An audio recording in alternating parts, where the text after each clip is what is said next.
Crikey! Just joking, guys. G'day, it's Jeff. I've got a free-for-all invasion here. That's an unlucky spawn for that guy and unlucky for me. Quick death. A lot of requests for this match. The person who just shot me, my goal is to get him back because it's easy to do in free-for-all. But I do need to worry about a couple of points behind me, especially while I'm here. Checking those, I can then take him out, no problem. That's why you shouldn't stay in one spot. You should have a patrol area. That was far too easy. I think headsets are very, very important for free-for-all because you can use bat sonar to understand where they're coming from, and obviously making the kill, I expect that he thinks I'm going to stay there. I'm taking up new position. I can hear some movement around me. I want to use the headsets to my advantage. That's why I'm turning left and right as well, to try to get that stereo sound and directional understanding. And I saw him duck off and run away, so I do expect him to be coming back towards me now. There he is. I fail a little bit there. Oop, got knifed by someone who was chasing the guy who was trying to get me. So as you can see, I'm running the Scar with the MW2, the Scavenger Pro, Stopping Power Pro, and Ninja Pro. Ninja's important in free-for-all. A lot of people use heartbeat sensors. Now I don't like that smoke here, you'll see why. Because the person who's using it is right there. So this is Ninja in action, Ninja Pro in action. I'm going to take him out. I heard a claymore get down. Again, that's the headset. So he was an easy takeout. I don't like that he threw the smoke where he was in free-for-all. It would have been better to have been thrown elsewhere as a diversion. I wouldn't have paid attention to that area and see him climb the ladder.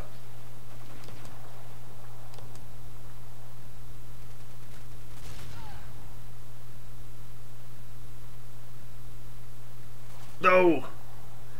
Yeah, that was lucky. Yeah, and I saw him, but it was too late to turn back. But another reason why you don't stay in one spot, because my baseball arm in action. Too easy. Yeah, so the heartbeat sensor is quite useful in the game. Whoop, I hear someone right now, and that was me turning left to right to find out where they were coming from, but obviously he got to me before I could. Now he wasn't running commando, but marathon lightweight, it's still quite hard to get away from someone knifing you with that combo. Yeah, so the heartbeat sensor is quite useful in free-for-all. You may see a lot of other commentators use it. People do fall in love with commando. However, I prefer Ninja Pro or Sitrep Pro. So I'm still working on the Scar to get the kills in for a full metal jacket, so I can then work on extended mags. It's a beast of a gun with the extended mags, and the iron sights are very good on it.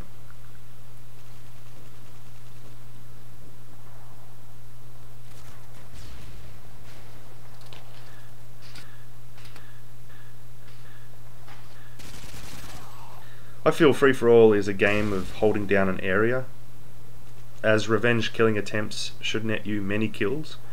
The action around you as well also draws the attention of others, so that if you do come up with a nice patrol area, you can create some action of your own and, like I said, rack up those kills. I'm running the Predator, Harrier and Emergency Airdrop. I think I just left it on because I wanted to try out the new controller. I'm running a Dream Gear Xbox looking controller on the PlayStation now. You just plug a dongle in and it seems to work quite well. And the reason for doing this is because I'm seriously considering getting an Xbox, so I can play with the Xbox crowd, and I figure it's better to use a similar controller throughout. I do find that the PlayStation controller is has a lot more finesse to it. I feel that I can control my aim a lot better, but maybe that's just because I'm used to it. I don't know, guys. Leave a comment on how you feel if you've played both consoles. I know Wings of Redemption's played both and has made a post about it, and I agree on some of those points. I do find that me being 6'4", that the Xbox controller fits my hands better than the PlayStation, but again, I prefer the control of the PlayStation. Played about 8 to 10 matches today with subscribers. It was all good fun. We're having a lot of fun. We played some private matches. We did some quick scoping practice. Headshots only, and a few other cool things. We did play some public lobbies, won a few matches. Now the reason I dropped that sentry right there is because the enemy Predator was coming, and if it happened to hit me, hopefully it wouldn't destroy the sentry gun and it would protect my drop so I could get back there, but it never ended up happening. In one game that we played with a lot of subscribers on my team, in fact I think the entire team was subscribers, we saw, well, what we thought we saw was the emergency airdrop glitch in action again. So I hope there isn't another way of doing it again, because that would be a real pain in the ass. However, we did see one person, and I've got it on video, one person called in 3 emergency airdrops when he only had 23 kills.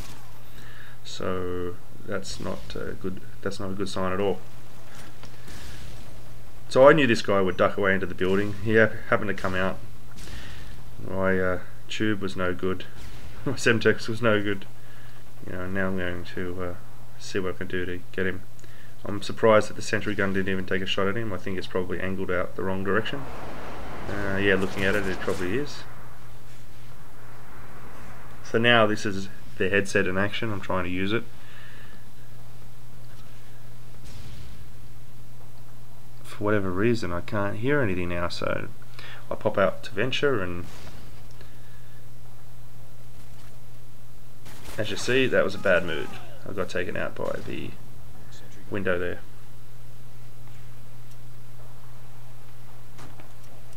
Free-for-all is a completely different beast compared to normal team deathmatch, and especially ground war team deathmatch. Obviously, I think you need to slow down in this match. Well, that's what works for me. At the same time, it is also fun to run and gun, but for me personally, I like killing someone, moving on. Yeah, you can see the controller I'm getting used to. I like killing someone, moving to another vantage point where I could see my original location, and then as someone checks out whatever action's there, or the person I killed makes their way back, then I can get another kill. That was a quick shot. Good on him.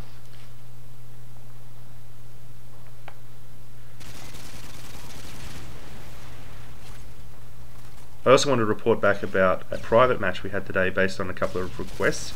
Not so much for the private match, but every single person in the lobby ran Scrambler as the 3rd perk, and guess what? We weren't impressed. It was on Skid Row, which is a fairly close map, or at least it has the B building conflicts. However, what we found on that map anyway is that it wasn't countering the mini-map at all. All the engagements were at a long enough distance that we only had issues when someone happened to run into the building and we weren't covering it. So, I do want to try the experiment again on another map. Obviously it will work on Rust, but perhaps on High Rise, and see how it goes there. But yeah, I wasn't impressed. My mini-map was useful for 95% of the game, and that was with everyone running Scrambler. So yeah, I don't know what to say about that, but I will try it again.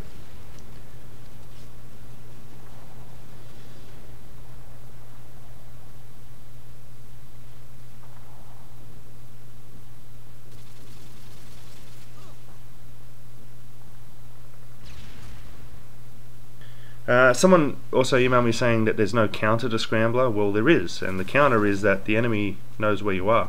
The counter is that when you become in the range, it doesn't just turn off. It, as you can see, it changes its... Oh shit. That's another fail on my behalf.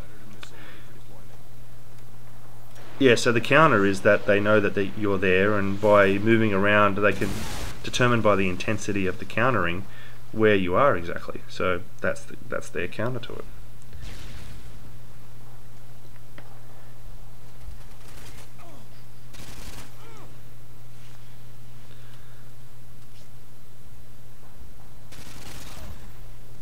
Not too bad. Only 1 kill off winning the match. Let's see if I can do it in the time. 30 seconds left. There it is. So it was nice to win a free-for-all when I haven't played them in about 3 prestiges. I believe the score was 30-7. It's lots of fun getting used to the new controller, and I'll see you guys on the battlefield. Until next time, see ya.